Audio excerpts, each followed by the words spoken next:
Hello dear nurses, എല്ലാ വർഷത്തെയും പോലെ ഈ വർഷവും മെയ് 12-ാം തീയതി ഇൻ്റർനാഷണൽ നഴ്സസ് ഡേ നമ്മൾ ആഘോഷിക്കുകയാണ്.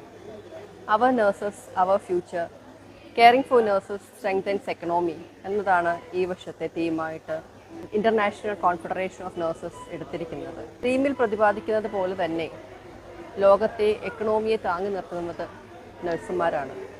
പ്രത്യേകിച്ചും നമ്മുടെ ഇന്ത്യൻ നഴ്സിംഗ് കൗൺസിലിൻ്റെ സിലബസ് ഈയിടെ പരിഷ്കരിച്ചത് ഗ്ലോബൽ നഴ്സിംഗ് രംഗത്ത് നമ്മുടെ ഇന്ത്യൻ നഴ്സസിൻ്റെ പ്രാധാന്യം കുറച്ചുകൂടി ശക്തമാക്കിയിട്ടുണ്ട് എന്ന് തന്നെ പറയാം.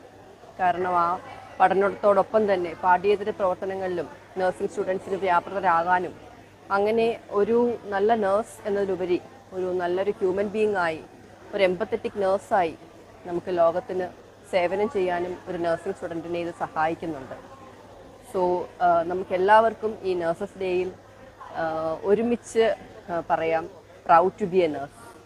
Kerala nurses and midwives council registrar എന്ന നിലയിൽ ഏകദേശം 13,000-ഓളത്തിലധികം നഴ്സിംഗ് സ്റ്റുഡൻസിന് പ്രൈമറി രജിസ്ട്രേഷൻ കൊടുക്കുന്നുണ്ട്. 3,000-ഓളം റെസിപ്രോക്കൽ രജിസ്ട്രേഷൻസ് എല്ലാ വർഷവും കൊടുക്കുന്നുണ്ട്. ഏകദേശം 35,000-ഓളം വെരിഫിക്കേഷൻസ് കേരള നഴ്സിംഗ് കൗൺസിലിൽ നിന്ന് വിദേശ രാജ്യങ്ങളിലേക്ക് പോകുന്നുണ്ട്. ഇതെല്ലാം നമ്മുടെ കേരള നഴ്സസിൻ്റെ പ്രാധാന്യം വിളിച്ചറിയിക്കുന്നതാണ്. അതിൽ ഒരു നഴ്സ് എന്നുള്ള നിലയിൽ ഞാൻ അഭിമാനിക്കുന്നു. So happy nurses day to all. Thank U.